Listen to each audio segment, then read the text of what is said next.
Hello साथीहरू, नमस्कार। Teaching lover YouTube च्यानलमा स्वागत छ। आज चाहिँ हामी 2080 को चाहिँ पार्टियल क्वेसन नम्बर 14 मा सोधेको कस्ट अफ भोल्युम प्रफिट एनालाइसिसको बारेमा चाहिँ गर्न गइरहेका छौँ है।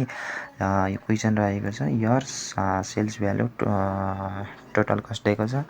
ब्रेक इभन पोइन्ट निकाल्नुपर्ने छ रूमा, ब्रेक इभन पोइन्ट युनिटमा निकाल्नुपर्ने छ। त्यहाँ चाहिँ सेलिङ प्राइस पर युनिट 20 रुपियाँ दिएको छ। Sales to undesired profit after tax दिएको छ। ट्याक्स रेट दिएको छ, हामीले सेल्स निकाल्नुपर्छ, प्रफिट निकाल्नुपर्ने छ। सेल्स 6 लाख दिएको छ।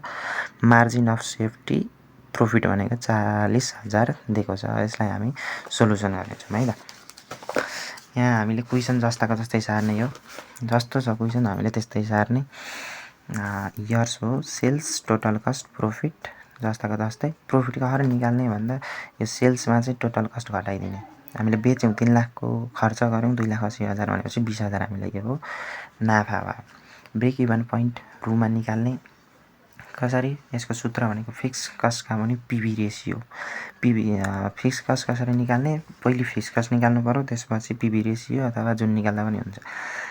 पिभी रेसियो भनेको डिफरेन्ट इन प्रफिट का भने different in sales. Different in profit कति छ, 40,000 माइनस 20,000 घटाएर 20,000 चाहिँ डिफरेन्ट भयो, फरक भयो नि त 20,000। डिफरेन्ट इन सेल्स भनेको कति छ, यो 3 लाख र 4 लाख, 4 लाख माइनस 3 लाख भनेको 1 लाख भयो है। यति गर्दा 20,000 भागा 0, 1 लाख गर्दा चाहिँ 0.2 आयो। अब फिक्स कस्ट निकाल्नुपर्ने हुन्छ। फिक्स कस्ट भनेको यसको सूत्र भनेको sales into PV ratio minus profit भयो। सेल्स भनेको हामीले 3 लाख, यसो गर्नुपर्छ। यो 3 लाख यसैको लिएको छौँ भने अहिले एकछिनमा प्रफिट भने यसैको 20,000 लिनुपर्छ।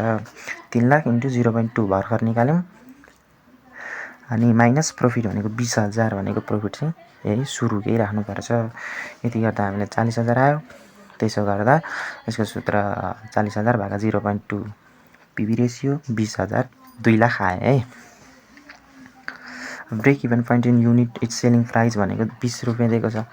यसलाई कसरी निकाल्ने भन्दा हामीलाई यसको सूत्र त अर्कै हुन्थ्यो। अब अहिले चाहिँ के गर्ने, 2 लाख भनेको अहिले हामी निकाल्नु भर्खर माथि, यहाँ माथि निकाल्नु 2 लाख, अनि 20 रुपियाँले भाग गर्दा हाम्रो युनिटमा भनेपछि 10,000 युनिट्स आयो। सेल्स भनेको 3 नम्बरमा सेल्स दिएको थियो। सेल्स निकाल्ने fix cost plus desire profit after tax का मुनि 1 माइनस ट्याक्स भागा पिभी रेसियो। यसको सूत्र भयो 40,000 प्लस 30,000, 1 माइनस 0.25 भनेको चाहिँ 25%लाई पर्सेन्ट हटाउँदा चाहिँ 0.25 भागा 0.2 गर्दा हामीले कति आयो, 40,000 आयो है त। फेरि प्रफिट निकाल्नुपर्ने हुन्छ।